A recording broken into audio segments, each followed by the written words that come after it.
primauté de l'annonce. Pour nos confrères du journal Vox Populi, Macron narre l'histoire à sa façon et Ousmane Sonko le dément. Nos confrères du journal 24 heures trouvent plutôt que le premier ministre Ousmane Sonko a pulvérisé Emmanuel Macron, car il tient à lui dire que dans le cas du Sénégal, cette affirmation est totalement erronée. Aucune discussion ou négociation n'a eu lieu à ce jour et la décision prise par le Sénégal découle de sa seule volonté en tant que pays libre, indépendant et souverain. Dans le journal Critique, nos confrères titrent que le premier ministre Ousmane Sonko rabat le caquet à Emmanuel Macron et nos confrères du journal Yor Yorbi publient également la réplique d'Ousmane Sonko, ce dernier qui par la même occasion rappelle l'engagement des soldats africains ayant empêché la germanisation de la France. Macron crie à l'ingratitude, Sonko lui rabat le caquet, c'est le titre qui barre la une du journal L'As. Et dans le journal Le Quotidien, nos confrères trouvent qu'entre Emmanuel Macron, le président français, et Ousmane Sonko, ce sont des tirs à balles réelles. Pour le président français, les chefs d'État africains ont oublié de leur dire merci, mais ce n'est pas grave. Et Ousmane Sonko qui tient à lui faire savoir que si les soldats africains ne s'étaient pas déployés pour défendre la France,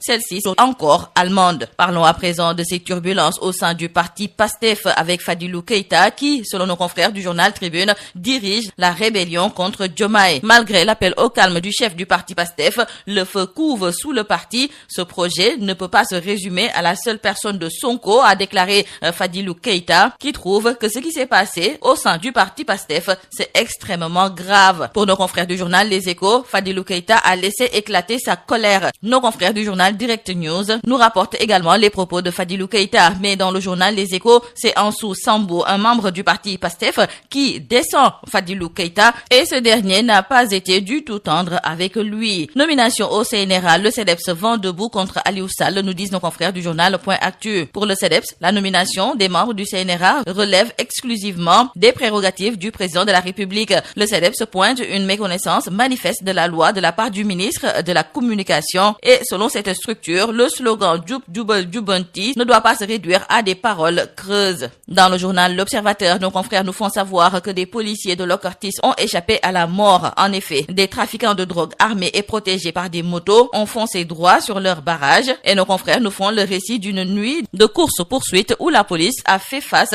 à une violence inouïe. D'ailleurs, une élève membre supposée du gang a été arrêtée avec 277 kg de drogue. Et nous terminons par nos confrères du journal Libération qui nous parle de ce qui a été tué et jeté dans la fosse d'une école à Koussan, c'est à Goudiri. L'enfant de 3 ans a été étranglé à mort par son beau-père. Ce dernier, arrêté par les gendarmes, est passé aux aveux. Il affirme qu'il voulait se venger de son épouse qui lui aurait caché sa grossesse avant leur mariage. C'est tout à vos journaux et très bonne lecture.